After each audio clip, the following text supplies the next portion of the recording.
Kayak kaget aja.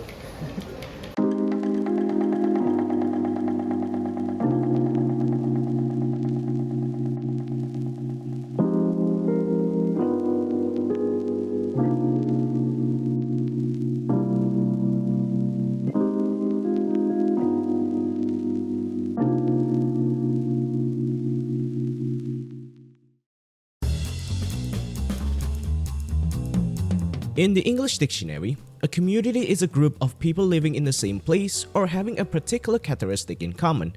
Another meaning is a feeling of fellowship with others as a result of sharing common attitudes, interests, and goals. These shared perspective, interests, and goals bring people together and help each other to improve. The word community is nevertheless engraved in many things, but none as engraved as FGC.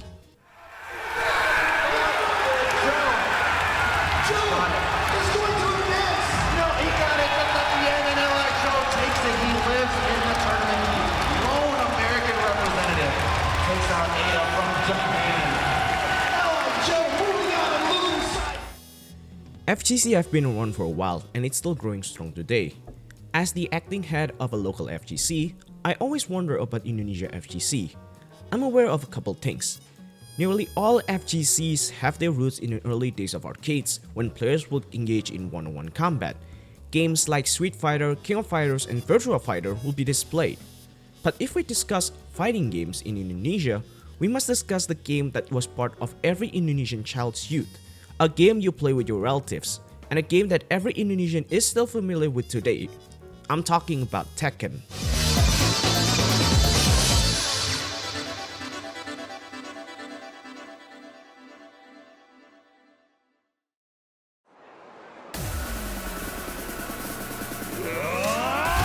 Created by Bandai Namco, Tekken is a popular and long-running video game franchise known for its 3D fighting. Additionally, the majority of Indonesians are so familiar with Tekken that they will answer Tekken if they think about fighting games. Tekken. Kalau menurut aku sih yang paling terkenal di sekitar aku sih ya emang Tekken sih pasti. Tekken. Yang sekarang langsung gue pikir Tekken. Tuh aku mainnya selalu Tekken juga.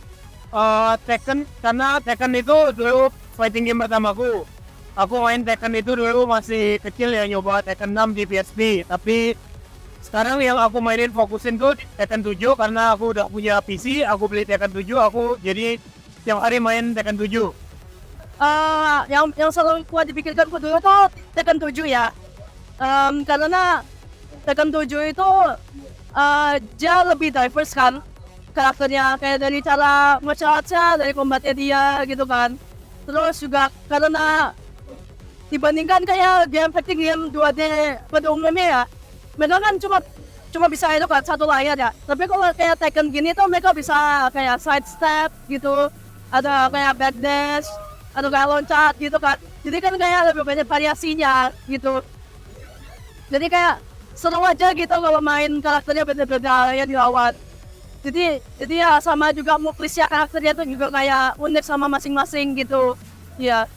Ngomongin fighting game sebenarnya kan tergantung era ya. Kalau saya pribadi kepikiran kalau setiap ngomong fighting game udah pasti Tekken. Karena saya lahir di era PS1.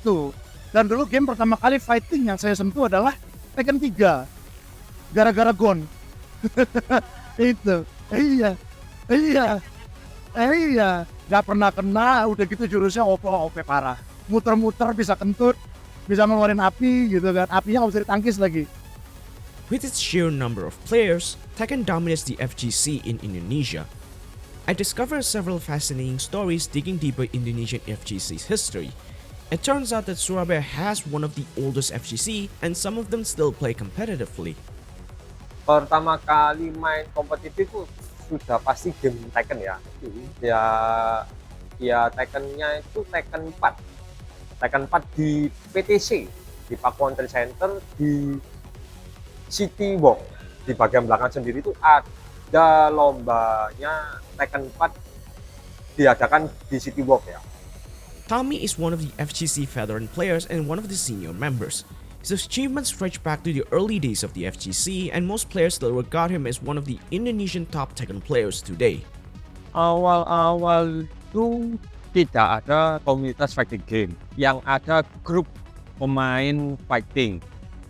Jadi pertama itu di Tunjungan Plaza, di mesin arcade, belakangnya ice skating. Pertama kali kena STC itu mulai dari Tekken 6 terbentuknya ya. Jadi dibentuk dan kenal pertama kali itu di Tekken 6 sekitar 2007-2008. Tahun awal masuk STC itu sangat seneng ya. Senengnya itu banyak anggotanya. Kalau tidak salah ingat itu sekitar 50 anggota STC. Jadi kesan yang paling saya suka dan saya senang adalah banyaknya anggota yang semangat bermain Tekken dan bersatu dalam membangun kemampuan bermain Tekken, baik pemula maupun yang bukan pemula. With so many members, I asked Tommy which member that influenced him the most. Kalau member influence yang paling besar itu Westas atau Kudarmawan ya. Nah itu member influence yang paling besar itu. Kenapa? Karena pertama lawan sparring, lawan latihan bermain Tekken. Yang kedua saling semangat. Dalam arti saling semangat itu sama-sama ingin kuat bersama. Jadi bareng-bareng kuat ya. Tidak menurun satu dengan yang lain.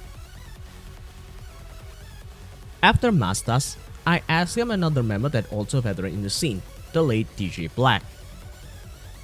Sebagai figur tetua dalam arti itu nenek moyangnya Tekken Surabaya ya. Bahasa gampangnya itu nenek moyang Tekken Surabaya. Kenapa?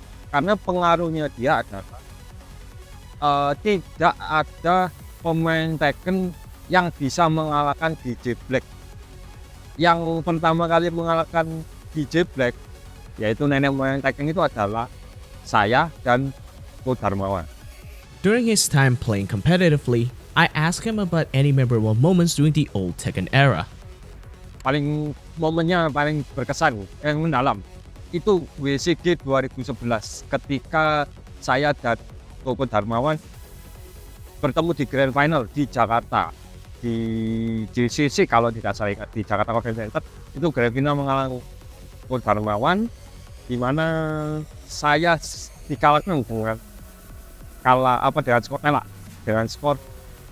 dengan kekalahan telak 3-0. Itu yang berkesan itu yang pertama. Yang kedua itu ketika fair play di Tekken Tag 2 di Tekken Tag 2 turnamen yang diadakan di Grand City. Di Grand City yaitu saya berpasangan dengan Ko Darmawan menggunakan namanya The Beast, nama tim The Beast. Di sana fair play-nya sangat luar biasa, di mana banyak pemain tim-tim yang lain ingin mengalahkan kita. His performance in those two events now established him as one of the best Tekken players in the region. However, these two competitions are in no way comparable to a legendary competition that is still talked today. What makes this tournament special? That it took place from 10 AM until 1 AM. Itu ceritanya begini, karena pada saat itu adalah turnamen Tekken 5 diadakannya di Tunjungan Center, di mana Tunjungan Center pada waktu itu masih bangunan lama dan tidak adanya alat bantu yaitu PS2 ya. PS2-nya itu terbatas. Dan terbatas karena apa? Karena bersamaan dengan lomba WE, Winning Eleven. Jadi harus dibagi. Maka dari itu yang membuat lombanya sangat lama itu karena bergantian memakai PS2-nya itu untuk turnamen. Sistem lombanya adalah seperti kolas ya. Kolas itu kamu bisa daftar maksimal 3 kali pendaftaran. Di mana sistemnya itu single elim. Jadi kalau kalah ya sudah, tidak ada tambahan nyawa. I also asked about him about moving to a new community. Sebenarnya 99D ini bukan komunitas ya. Jadi 99D ini adalah dojo. Nama dojonya itu 99G. Nama dojonya itu adalah level 99. Sedangkan untuk nama anggotanya itu 99G. Jadi bukan komunitas ya, tapi dojo. Kenapa disebut? Karena level 99 menyediakan tempat untuk melatih dan berlatih serta bermain Tekken. Di tempat ini para anggota 99G bisa saling latihan main Tekken dengan anggota-anggota yang lain, baik maupun senior maupun tidak senior. Terlebih lagi disediakanlah fasilitas, yaitu fasilitas PS5-nya serta WiFi untuk bermain online apabila diperlukan.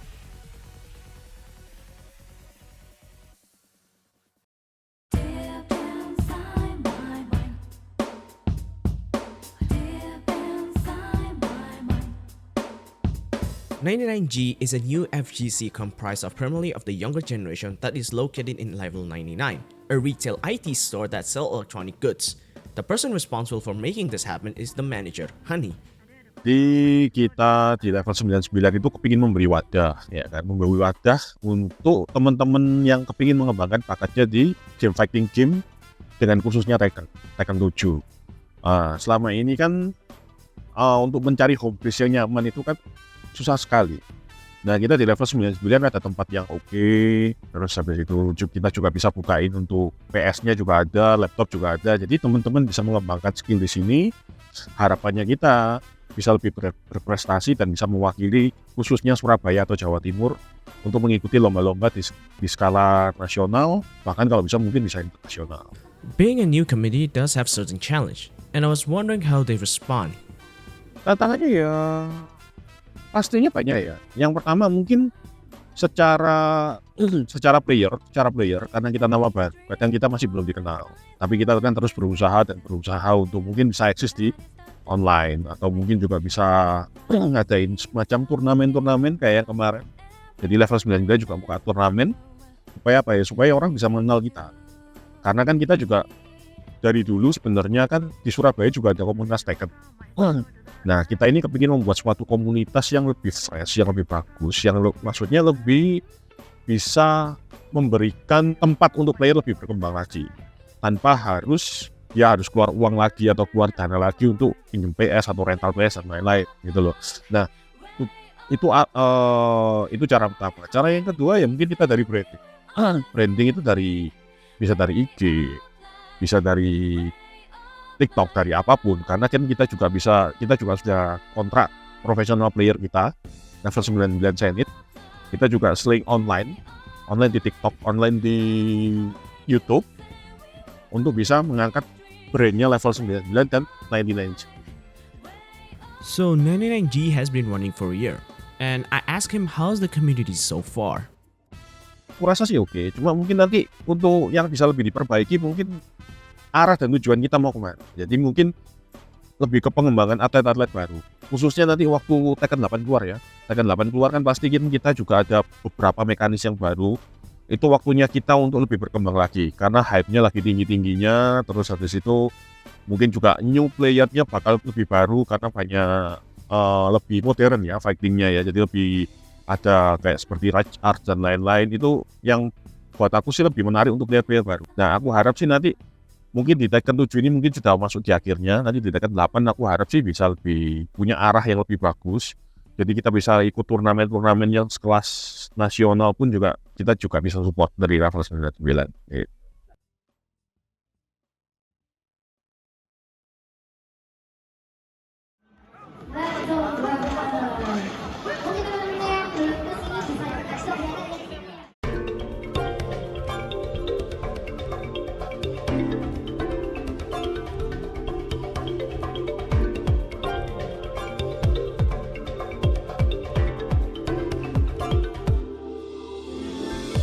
But before 99G, there was a community that had been around for a while. It has been around for about 15 years and it still has an effect of the FGC in some manner. Jadi dulu itu sebenarnya awalnya nggak ada kepikiran untuk bikin di sejak tahun 2004 itu aku kan aktif di Tekken. Surabaya Tekken Community, or STC, is one of the oldest FGC in Indonesia that mainly focus on Tekken. This community creates many outstanding Tekken players who are well known around the country. One of them is Mastas, arguably one of the best Indonesian players. Mengganti karakter dengan Lars Suara. Return to main menu. I was fortunate to speak with him and hear what his viewpoint on the FGC today. Nah itu kan sering kumpul arek-arek sampai tahun 2011 itu kan ngumpul di sana tempatnya kan nggak jelas. Makanya itu nyari tempatnya udah susah gitu loh janjiannya. Akhirnya dikenal ambil Udin ke Nero, Cafe Nero. Jadi pertama kali kami di Cafe Nero itu Udin ngomong cepat di lobby dah buat basecamp SPJ, ada yang bilang gitu. Ngomong oh iya nggak apa-apa. Si Udin ini akhirnya nemu ke owner-nya. Mereka tanya-tanya, biasanya kumpul di mana? Nah, terjawab, oh biasanya di rental, cuman rentalnya pindah-pindah. Nah, sesuaiin sama membernya, biasanya catering di mana. Nah, terus pemilik kafe ini, Nero ngomong, pindah ke sini aja cateringnya. Nah, waktu itu aku bilang, pindah tidak apa-apa, cuman kan ini udah unitnya. Jadi kalau setiap catering bawa PR sama monitor itu susah. Akhirnya pemilik Nero ngomong, ya wes tidak apa-apa disediain, cuman harus ada penanggung jawab gitu loh. Jadi setelah runding merah terus dibikin apa wes komunitas saya Surabaya dengan community. Nah itu baru lahirlah STC itu, dan dari awal itu aku disuruh jadi ketuanya sampai sekarang. So, how did STC knew by others? Awal STC dulu mungkin karena membernya banyak ya, jadi sering kayak kalau ada event lomba itu kebanyakan dari STC gitu loh, apalagi kan yang kayak juara itu bisa dipastikan dari STC. Jadi mungkin dari sana akhirnya orang kenal, oh lihat komunitas Tekken ya Surabaya dengan community itu di Surabaya, dan member itu kan banyak dari segala umur, ada dari segala apa namanya kayak dari pelajar, orang sudah kerja, masih yang sudah lanjut pun umurnya itu juga ada member. Jadi dari sana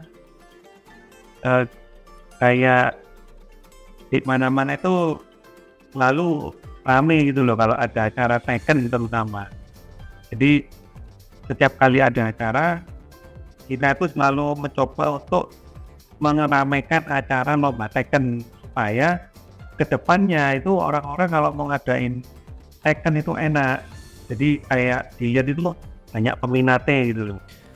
I also asked him about the late DJ Black, on his influence on STC. Kalau DJ Black itu dia itu satu-satunya member ya tempatnya itu selalu open untuk anggota STC yang lain. Jadi misalkan kamu mau sparring, mau belajar, itu dia tempatnya itu hampir selalu available untuk didatangi gitu. Jadi ya banyak teman-teman yang dalam kota Surabaya maupun luar kota itu kalau datang ke Surabaya paling gampang dan paling tempatnya paling bisa dikunjungin ya ke tempatnya itu. Jadi mungkin itu salah satu pengaruh yang juga membuat STC lebih dikenal gitu loh. Karena setiap ada tamu kita selalu mengumpulkan teman-teman untuk sparring bareng supaya tamu dari luar kota itu tidak datang pulang dengan tangan kosong atau pulang tidak bisa sparring gitu loh. Jadi betul-betul dijauh untuk sparring partner. During his run from 2010 to 2012, Masters became the most dominant player in Indonesia, winning back-to-back WCG Indonesia 2010 and 2011. But somehow, she never managed to compete in the international stage. Game pertama kali itu 2010. Turnamen Tekken masuk WCG itu 2010. Waktu itu menang mewakili Indo ke Grand Final di Amerika, Los Angeles. Cuman kita tidak keluar. Jadi waktu itu sudah kayak undangan, hotel, sponsor itu sudah ada semua. Surat-surat itu sudah lengkap. Nah, waktu aku apply visa di Surabaya itu ditolak, jadi dapat gitu loh. Terus aku kontak ke penyelenggara yang di Indonesia, terus ini disebut ditolak, gimana? Mereka juga bilang kalau ditolak ya mau gimana lagi gitu loh, ya tidak bisa berangkat. Terus akhirnya aku coba lagi, lagi di Jakarta, tapi tetap sama, ditolak juga waktu itu. Di 2010 tidak bisa berangkat karena saya tidak keluar. Terus 2011 menang lagi WCG nasional, kali ini ke Korea, ke Busan. Nah, belajar dari pengalaman yang lalu, kali ini ngajuin paspornya itu bareng sama penyelenggarai. Jadi kan waktu itu selain Tekken kok ada tim lain kayak Counter Strike gitu loh. Paspornya tak kasihkan, diuruskan bareng sebagai tim perwakilan dari Indonesia, dan saya keluar itu ke Korea. Nah, tapi waktu itu ada kayak jadwalku tuh bukan sama saudaraku merit.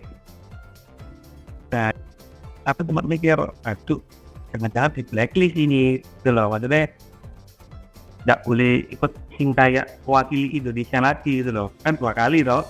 Yang pertama masih oke karena bisa ditolak. Yang kedua bisa keluar tapi nggak berangkat gitu loh. Tapi ya mau gimana lagi, ya sudah pasrah aja waktu itu. Tahun 2012 WCG nasional sudah ada.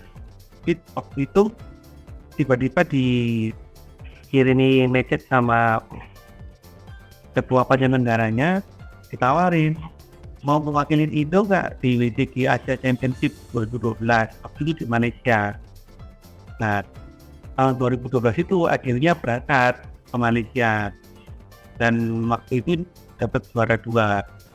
With illustrious accolades, Masters became a legend in the Indonesian Tekken scene. This popularity gained the eye of big esport organization in Indonesia, and Bigatron signed him as one of their players. That feeling ya pasti luar biasa bangga ya.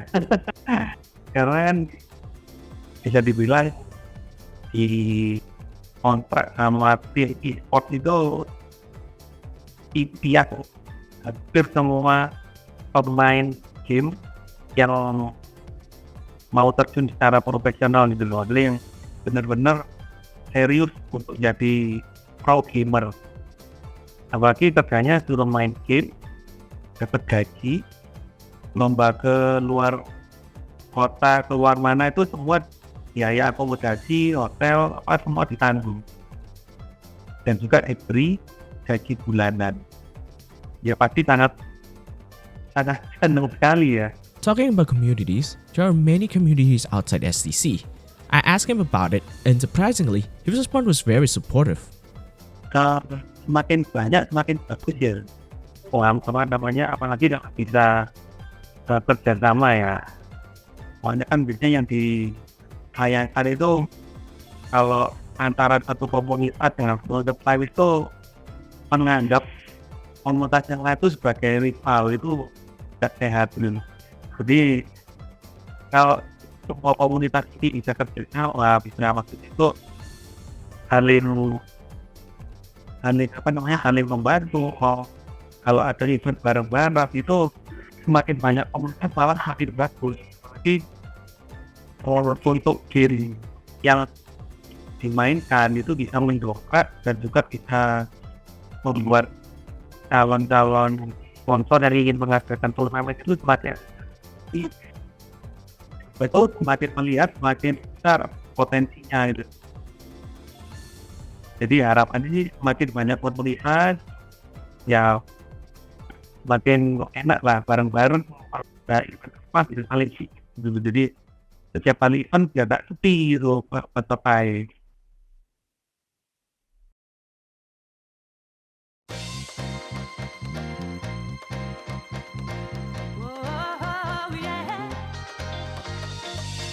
Although Tekken is popular, other fighting games also thrive in Indonesia as well.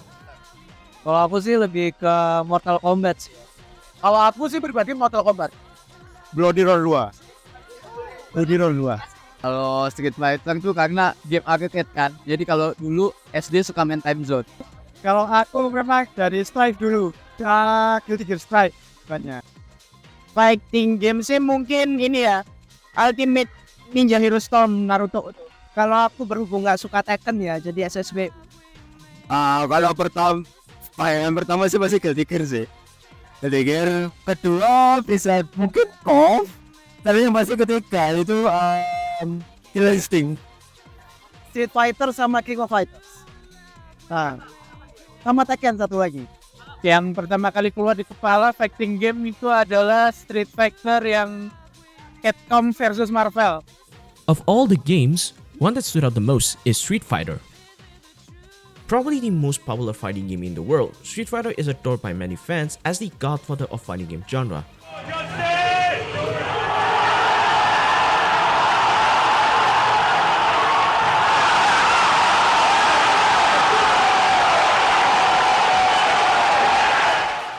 When I was researching some local communities, I found that Surabaya does have a Street Fighter community, and one of which is one of the oldest in the region. Ya basically gitu sih. Jadi kita dari pertama ketemu di turnamen kan. Di turnamen terus akhirnya ada kontak-kontak. Akhirnya kita ngadain pemain offline gathering. Kita undang yang nomor teleponnya kita ada ini. Terus akhirnya kumpul. Terus nanti turnamen lagi ada kenal lagi orang-orang baru. Ada waktu itu terakhir waktu di tahun 2009 itu kita turnamen ketemu basically 50-60 orang yang sama sekali baru. Nah dari sana kita akhirnya, you know what, ini game banyak peminatnya. Jadi kita pengen ada ini terus menerus. Jadi ini suka menjadi weekly thing lah, gatheringnya. AFC Surabaya was founded and was previously led by Andrian. He and his friends construct arguably the largest Street Fighter FGC in Indonesia for nearly 2 decades. Despite being semi-retired, he continues to be active in the community, whether it be through organizing tournaments or attending community events. Sebenarnya simple sih, karena dasarnya memang suka di fighting games.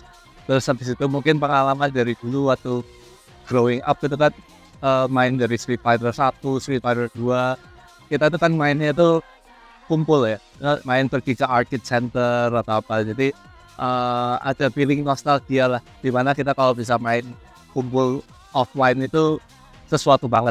Beda sama kalau misalnya kita mungkin main online atau apa ya. Jadi dari sana berangkat, kemudian terutama karena Street Fighter 4 sih, waktu baru keluar tahun 2008 itu kan tempat Street Fighter hiatus 10 tahun. Nah, jadi kita ketemu orang, sempat pergi ke toko game, ada yang main juga. Nah, itu kita akhirnya interaksi, main dengan yang toko game pemainnya, terus ada orang lagi yang datang. Nah, dari sana kita pelan-pelan kekumpul, bisa main bareng. With the release of Street Fighter 6, many people started to play more fighting games. I asked how the surge of newcomers flooded the Street Fighter scene. Ada beberapa sekarang anak muda yang mulai kelihatan sangat kompetitif sih, dan skillnya sebenarnya jauh udah di atas. Saya harap lebih banyak anak-anak muda seperti itu sih yang bisa berkompetisi di Surabaya. Karena selama ini jujur memang mencari generasi baru yang muda-muda ini. So what's your thought on ISF Surabaya today? Senang sekali.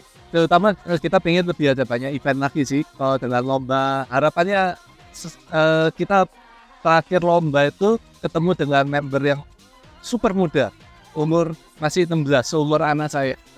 Nah, saya senang kalau misalnya kayak gini ini bisa lebih banyak lagi anak-anak yang belasan, SMA, kuliah, Jadi kita ini bisa regenerasi. Jadi fighting game ini bukan seperti game untuk generasi tua saja sih. Saya rasa anak muda kalau mencoba mendalami pasti bisa menikmati fighting game.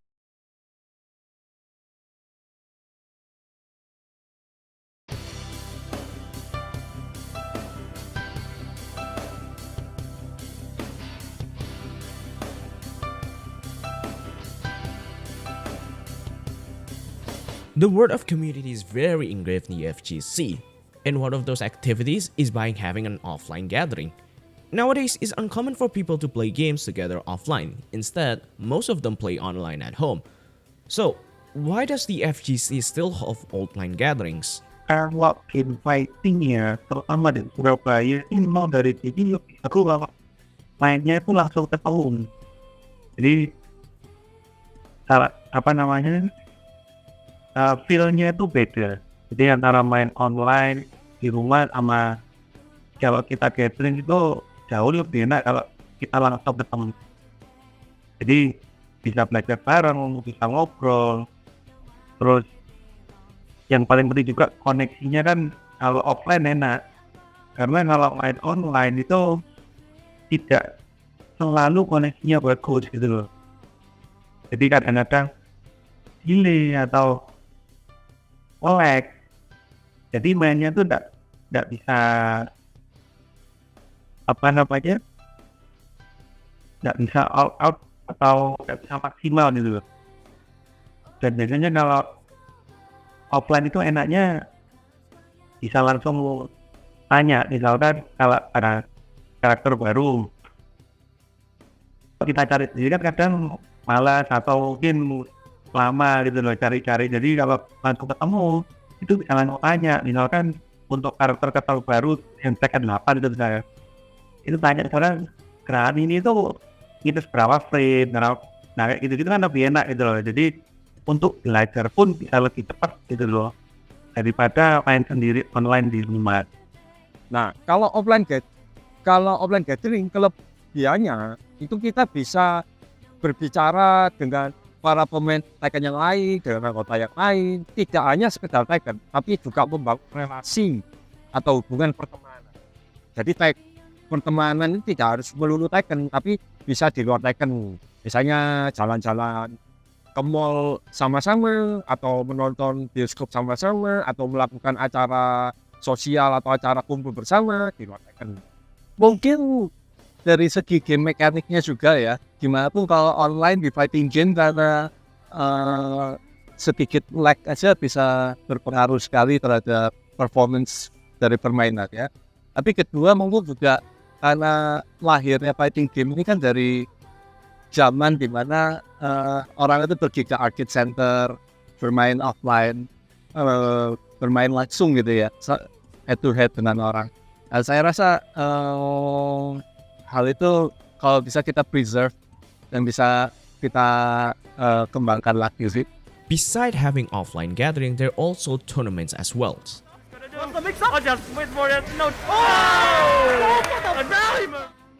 Tournaments are the grand stage on which FGC shines the brightest. These competitions bring players together to show off their skill and compete for greatness. The atmosphere is electrifying with roaring audience, dramatic matches, and great moments.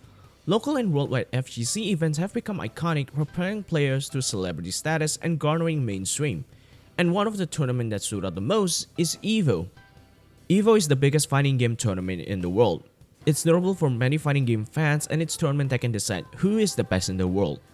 With more than 9,000 participants, this year's tournament is the largest yet. What makes it interesting that even though Sony already bought EVO, the tournament is still run by communities and people who have passion for fighting games. Ya karena sebenarnya kalau game itu kan sebenarnya bukan tergantung dari publisher ya, Sony ataupun mungkin Bandai Namco pun kita ya nggak bisa ngomong dia bisa mempertahankan itu kalau tidak adanya komunitas. Karena semakin banyak game fighting itu dimainkan atau game apapun dimainkan, maka semakin banyak komunitas, maka akan semakin banyak yang care dengan game. Semakin banyak yang mau belajar, semakin banyak yang mau mengembangkan game tersebut. Dan itu pun yang menjadi akhirnya meskipun itu dipegang Sony pun tetap komunitas yang menjalankan. karena banyaknya fanbase-nya di game itu. Jadi sebenarnya tolak ukur dari kesuksesan game itu dilihat dari komunitas. Passion dari community ya, karena kita ingin suka sekali dengan game-game ini dan kita pengen hal ini tetap berkobar. Wah, kalau masalah itu memang di dalam satu komunitas itu kan tidak semua orang ingin jadi pro player. Ada yang lebih suka outdoor, nah itu juga ada. Ya itu memang kayak komitmen ya dari para anggota komunitas itu sampai hari ini bisa tetap sukses gitu. FGC is still growing. Some have unique or different kind of approach, one of which is setting up booths at convention. Although it's not new, opening booths at the convention also help with publicity like gathering new members or showcasing talent. I have to say, these things inspire me by opening my own community booths at convention. But if I had to give a credit, none of this would be possible if I hadn't talked with one of the most influential FGC in East Java, Cross Gathering. Konsep awal dari Cross Gathering adalah sebuah brand event yang mewadai semua penggemar fighting game sehingga komunitasnya terlihat besar. Karena secara umum fighting games di zaman itu sudah menjadi genre yang cukup niche dan tidak booming di kalangan anak muda dibandingkan dengan game MOBA dan MMORPG. Seiring berjalannya waktu, Cross Gathering mulai rutin untuk mengadakan event turnamen di event-event Toy Fair. Cross Gathering is an FGC based in Malang. The community had mix of fighting game genre from 2Ds, 3Ds, and anime fighters. Dulu pada saat saya masih kuliah, fighting game yang paling dikenal itu hanyalah Tekken dan King of Fighter. Saya pada saat itu lebih suka fighting game selain Tekken seperti Soul Calibur dan Guilty Gear. Dari sana saya berpikir bagaimana cara mewadai orang-orang yang suka fighting game non-mainstream, sehingga muncul ide untuk mendirikan Cross Gathering. What makes Cross Gathering different is that they not just hold any fighting game booth, but also help local artists to promote their work. Setelah beberapa kali mengadakan event turnamen, kita mulai berpikir kalau kita mengadakan turnamen terus tetapi komunitasnya tidak berkembang, maka akan percuma. Maka dari itu, Cross Gathering berubah haluan menjadi sebuah brand komunitas. Tujuan utamanya adalah memperkenalkan dan mencari peminat fighting game di kalangan orang-orang umum. Dan ini tetap berjalan sampai sekarang di mana Cross Gathering lebih fokus untuk open house di event-event anak muda seperti di Jepangan dan event kampus. Satu tujuan saya membuka stand kreator adalah untuk memperkenalkan fighting games ke masyarakat umum melalui media yang berbeda, yaitu melalui produk-produk kreatif. Awal mulanya saya hanya ingin membuka stand kreator karena saya sendiri juga artis yang ingin memamerkan hasil karya saya. Karena kebetulan minat saya di fighting game, maka produk kreatif saya seperti lukisan dan gambar banyak juga yang bertema fighting games. Maka dari itu, stand kreator ini untuk menyalurkan hobi saya yang lain, yaitu menggambar sekaligus untuk memperkenalkan fighting games ke masyarakat umum. Sebenarnya tujuan utama saya berkolaborasi dengan artis-artis lokal itu sebenarnya hanya untuk mengisi stand saya supaya terlihat banyak barangnya. Kebetulan teman-teman saya yang suka fighting game ada beberapa juga yang artis, maka dari itu mereka saya ajak untuk mengisi stand Cross Gathering dengan hasil karya mereka. Dengan ini mereka juga bisa lebih dikenal sebagai artis melalui produk-produk yang dijual di stand Cross Gathering. The fighting game community exemplifies the power of passion, skill, and community. The progression of the FGC from arcade cabinets to worldwide online platforms, the development of skill, the range of the games and playstyles, the bonds of friendship, and the grandeur of tournaments all add up to the FGC unique beauty. One thing remains consistent as the community evolves and grows, its unflinching dedication to the art of the virtual warfare and the ties formed throughout the mutual passion for the game.